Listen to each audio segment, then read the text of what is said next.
RJD कार्यालय पटना में मौजूद है। हमारे बीच जो भी यहाँ पे आप स्टूडेंट देख रहे हैं, बहुत सारे स्टूडेंट उधर भी है, कोई सीटेड बीटेड एस्टेड तमाम लोग हैं। ये लोग भावी शिक्षक है, ये लोग आगे चल के सरकारी विद्यालय में मास्टर साहब बनेंगे और बिहार में अपना सुधार के लिए कुछ भूमिका निभाएंगे।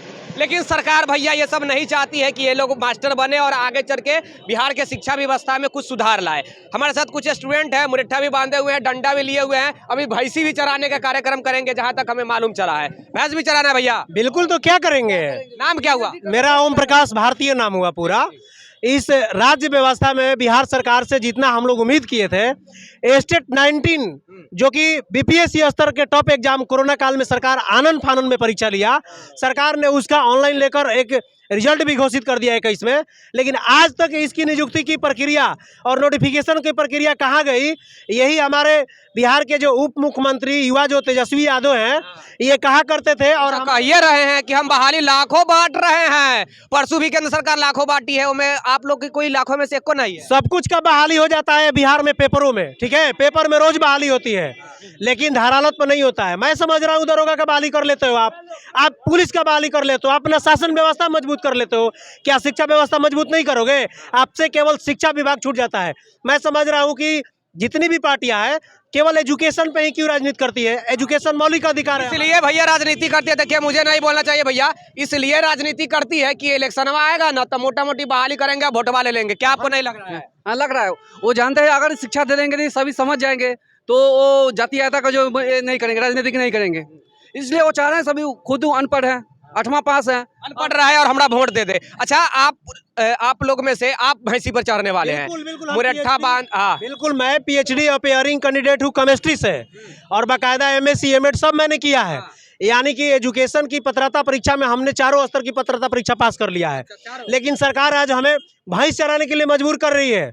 आज से जो 25-30 साल पहले घटनाएं होती थी, क्या हम लोग इसीलिए क्या पढ़े थे? तो सरकार हमें क्यों ये राइट दिया, क्यों हमारा डिग्री दिया? हमारा तो डिग्री यूजलेस लग रही है। एक मिनट भैया, एक मिनट। ये भैंस लाए हैं, मुरट्ठा बांधे हैं, डंडा लिए हैं, हमें लग रहा है कि आप आरजेडी को दिखलाना चाह रहे हैं कि तू भी पहले भैंस ऐसी मुरट्ठा बांध के डंडा लेके घूमते थे। नहीं, ये दिखलाना नहीं चाह रहे हैं, ऐसा पहले हो चुका है, इसलिए हम नहीं करेंगे। हमारी शिक्षा व्यवस्था, हम लोग पास इतना बेरोजगार युवा, किसी का शादी नहीं हो रहा है, किसी का एज जा रहा है, मेरा भी नहीं हुआ है, मेरा 30-31 प्लस होने का हो गया। आज हम लोग कब हम लोग क्या करेंगे? हमारी माता पिता का जो महत्वाकांक्षा है वो हम पूरा नहीं कर पा रहे हैं। मैं रोहतास से, जो कि बिहार का सबसे शिक्षित जिला में आता है। एक मिनट भैया, आप बताइएगा, पहले तो आप अपना नाम बताइए। मेरा नाम आशीष कुमार है और मैं STT 19 अभ्यर्थी हूँ और सीटेड भी पास हूँ।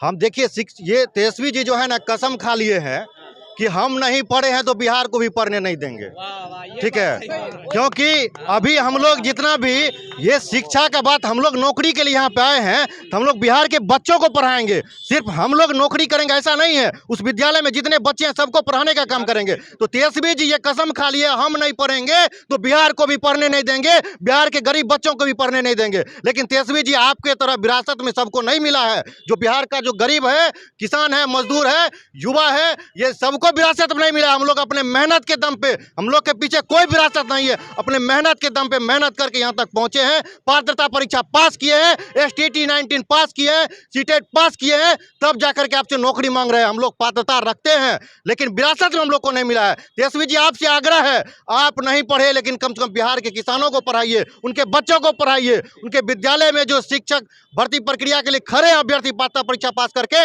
80,402 उनको नियुक्त करिए विलंब विद्यालय में, क्योंकि विद्यालय में शिक्षक नहीं रहेंगे तो वहाँ सर्टिफिकेट बटेगा और आने प्रदेश में जाकर के। देखिए, ये बिहार की दुर्भाग्य है, कभी सीटेड बीटेड पास तो कभी स्टेट पास, आपस में लड़वाने का भी सरकार काम करती है। कभी सीटेड बीटेड में लड़वा देती है तो कभी स्टेट में मेरिट नॉट इन मेरिट करके लड़वा देती है। मतलब लड़वाने में खूब है लेकिन बहाली करने में नहीं है भैया। लड़वाने नहीं, लड़वाने तो छोड़ दीजिए, सरकार जो है लोकतंत्र की हत्या करने में पीछे नहीं है।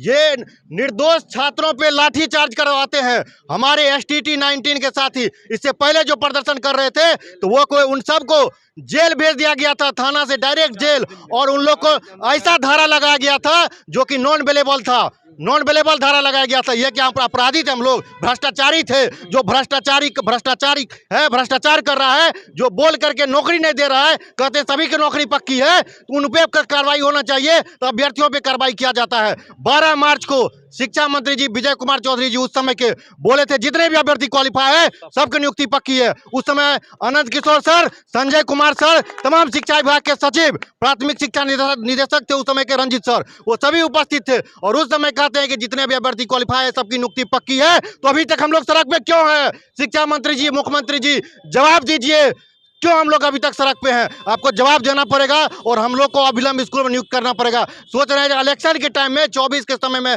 7 चरण लाएंगे, आपकी भूल है। आपको शिक्षक की नियुक्ति करनी है, लेकिन आप सोचिएगा चुनावी भेंट चढ़ा के बहाली करेंगे, ये नहीं चलने वाला है। युवा को ठगिएगा, ये 21वीं सदी का युवा है, डिजिटल युग है, ये 90 का दशक नहीं है जहाँ एक मिनट में इंफॉर्मेशन क्रिएट हो रहा है और पूरे बिहार की जनता तक पहुँच रहा है। अब क्या कर रहे हैं? और जितने भी हम लोग के अभिभावक है, गार्जियन है, सभी मन बना लिए, हम लोग के रिश्तेदार मित्र जितने भी है, इन सरकार को उखाड़ फेंकेंगे अगर हम लोग को 23 के अंदर ज्वाइन नहीं कराए स्कूल में। तो ये सरकार नहीं रहेगी, अगर हम लोग स्कूल में नहीं तो सरकार भी नहीं रहेगा। और तेजस्वी जी से आपसे आग्रह है, हाथ जोड़ के विनती कर देते तेजस्वी जी, आप नहीं पढ़े, आपका काम तो चल जाएगा, लेकिन बिहार आप भी स्टेट वाले हैं जी, आप भी स्टेट वाले हम हैं भी- आप भी स्टेट वाले हैं स्टेट वाले हम भी हैं। तो भैया हमें लगता है कि हमारे पापा के एज के होंगे, सच्चाई आपको बता रहे हैं, ये हमारे पापा के एज के होंगे, लेकिन देख लीजिए कि ये भी नौकरी ला रास्ते में। आप भी है क्या? ये नौकरी की ला रास्ते में बेचारे खड़ा है। नाम क्या हुआ सर? मेरा नाम धनंजय कुमार हुआ, हम जहानाबाद से आते हैं। हम लोग का 38 साल उम्र हो गया, अभी तक पास करने के बाद भी आज 3 साल 4 साल हो गया। सरकार बोली कि 12 मार्च को जो भी क्वालिफाइड किया है सबकी नौकरी पक्की, अब आज तक हम लोग के पक्की हो ही रहा है। एक बीरबल की खिचड़ी बन रही है, कब पक्की होगी आप ही बता सकते हैं। और आपके माध्यम से एक मिनट सर, इनको जो देख रहे हैं इनकी एज 38 बताया ना, 38 ईयर्स हो गया। अब ये कितने साल में मास्टर साहब बनेंगे और कितने साल मास्टरी करेंगे और कितने साल बाद रिटायर हो जाएंगे, इनको खुद मालूम ही नहीं है। यही हमारे बिहार के शिक्षा विभाग में सबसे भ्रष्ट अगर कहा जाए तो बिहार की भैया शिक्षा विभाग और स्वास्थ्य विभाग है सबसे भ्रष्ट। और अभी तो सीटेट का एग्जाम हो रहा है, उसमें धड़ल्ले से लोग पैसा दीजिए और क्वेश्चन सिस्टम में हैंग हो जा रहा है, दूसरा सिस्टम दूसरा का सिस्टम दूसरा चला रहा है। ये निकम्मी सरकार है, किसी भी क्षेत्र में काम करने के लिए तैयार नहीं है। ये जो पूरी सरकार है ये अंग्रेज की पॉलिसी पर चल रहा है। पहले हम लोगों ने स्टेट का एग्जाम दिया, उसमें मेरिट और नॉन मेरिट कह के बांट दिया। उसके बाद में लोग कोर्ट गया, कोर्ट जाने के बाद में फिर निर्देश आया, उसको भी नहीं पालन किया। उसके बाद में हुआ कि सर्टिफिकेट पर मेरिट और नॉन मेरिट का बात नहीं रहेगा, सिर्फ क्वालिफाई रहेगा, बाकी मेगा सूची बनेगा आपको नियोजन इकाई में। सर्टिफिकेट पर मेरिट और नॉन मेरिट दोनों लिखा हुआ मिला। क्या क्या चीज पास है? हम तो अभी अब PhD अवार्डेड होने जा रहे हैं माननीय मगध यूनिवर्सिटी से। आप कहीं भी किसी भी क्षेत्र में देखिए, सरकार जो है इसकी पॉलिसी ही अंग्रेज की पॉलिसी है, बांट करके रखो, अपना वोट लेते रहो, बरगलाते रहो, हाँ फूट डालो और शासन करो। अधिकार जेल से निकले हैं सर हम लोग। जो है क्या हुआ है, अधिकार मांगने गए, जेल में डाल दिया गया। हम जेल में गए 35 ये भाई साहब जो 4 को जेल में गए थे उनमें से एक ये भाई साहब। जी बिल्कुल वही ना। आंदोलन के दौरान PMCH भी गए, अपने अधिकार के लिए बताइए, मरने से बचे हैं, नौकरी के लिए बताइए, मरने से बचेंगे।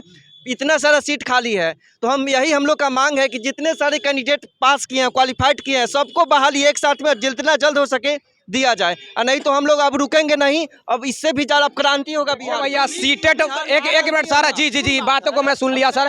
कभी सीटेट, कभी बीटेट, कभी एस्टेट आपस में लड़ते रहती है। अभी रिसेंटली में 10, 11, 12 तारीख को सीटेट वाले और बीटेट वाले को आंदोलन फिर से आगाज हो रहा है, जिसमें आप लोग भी आई थिंक जहां तक मुझे मालूम चला कि समर्थन कर रहे हैं कि भैया 7वीं चरण हमको चाहिए, चाहे प्रारंभिक हो या फिर माध्यमिक हो चाहे उच्च माध्यमिक हो, तमाम हमें सिर्फ 7वीं चरण चाहिए। हमें अब बंटवारा कर मत रखिए, सिर्फ बांटने का प्रयास मत कीजिए, और सरकार यही कर रही है, बांटने का प्रयास केवल भारतीय है। खैर चलिए, हम जुड़े हुए रहेंगे शिक्षक बहाली को लेकर, क्योंकि हम तो भैया मुहिम ही चला रहे हैं कि नौकरी रोजगार को लेकर कभी नहीं छोड़ने वाले हैं, मेरा प्रॉमिस रहा। कैमरामैन राजेश राज के साथ मैं विक्की गोरा।